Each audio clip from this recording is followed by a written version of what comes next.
Good evening, everyone. Just thought I would go into a little bit of detail of how much product we've had to purchase to build the concrete for the base of our pond build. At the moment, the girls are in there. They're not very happy because I can't let them out in here.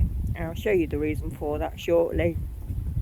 So they're a bit upset that they can't come out and play, because they just run off. Basically, they would see a gap, and huskies are quite escape artists for anybody who knows them. So I'll just let you know how much we've got. I'll read off the delivery invoice that we've had.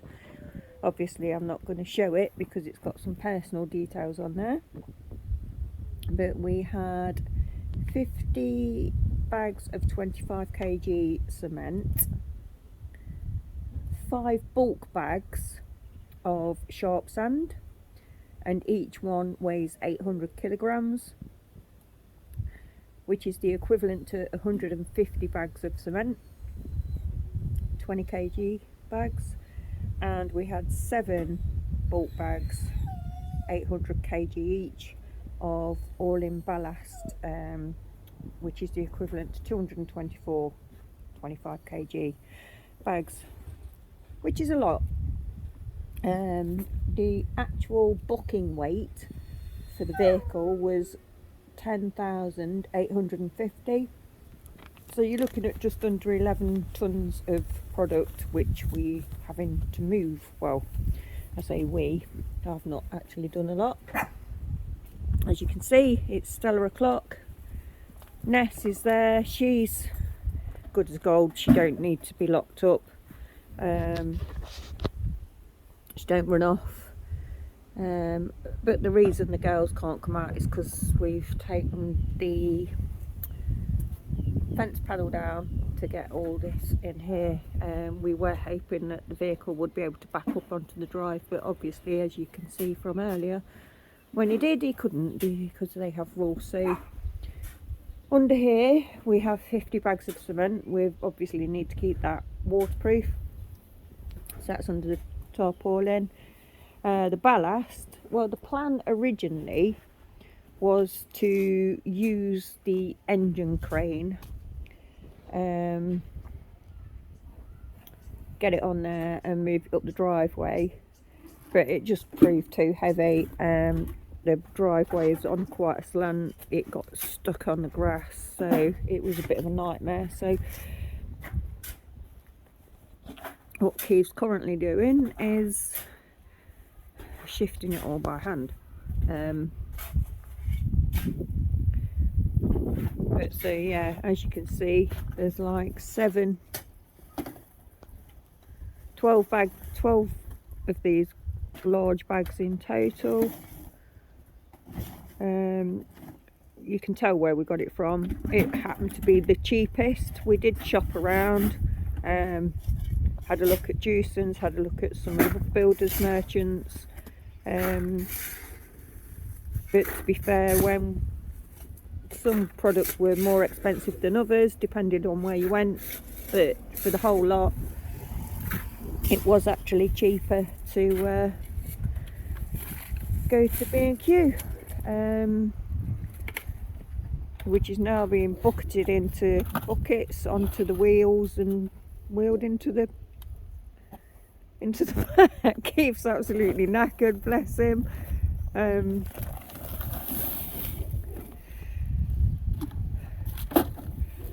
Ness wants to just play. She's just sitting there waiting for us to fill this thing up with treats.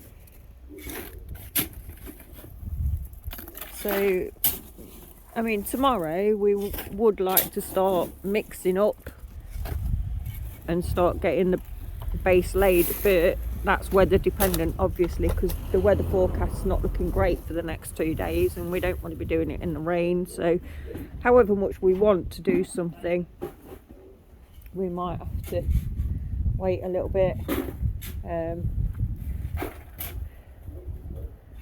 But yeah, I just wanted to give you a little bit of an update for a cost perspective. How much has all this cost us? It's cost us £880, including delivery, to have all this delivered.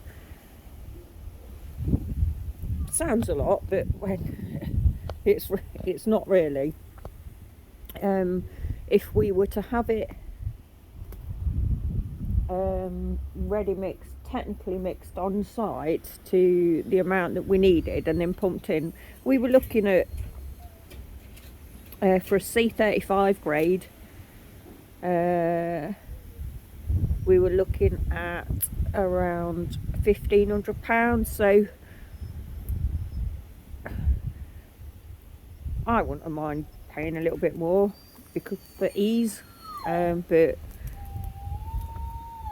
I suppose we want to spend the money on other aspects of the pond, like the filtration system, etc. So we're saving where we can. Stop, be quiet. Be quiet. Come on. Come on. Be a good girl. Yeah, I know. Everybody loves you. We love you. You can't come out, babies. You cannot come out. Not today. So yeah, we've saved what, £700 by doing it this way, doing it ourselves. Keith, you know, what he does for a job is he fits flooring, so he's quite used to screeding, doing flooring, getting levels and stuff right. So with the advice that we've got from Paul from earlier in the week,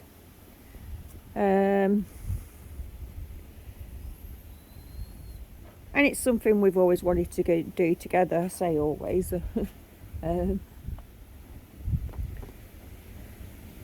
It's something we decided to do. We both love our koi,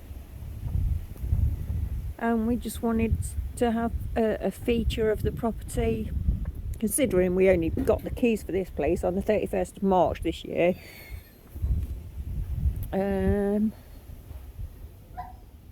We've made a lot of changes already, so I suppose really I should stop videoing and go and help Keith shift some of this stuff.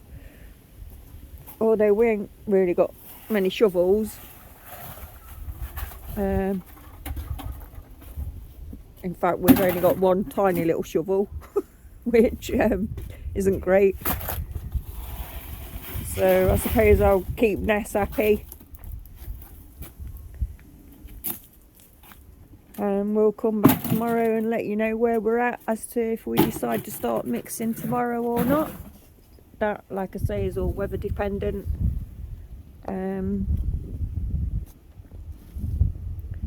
It would be nice if we could. But time will tell. But yeah, so £880 later, and a lot of graft to be getting on with.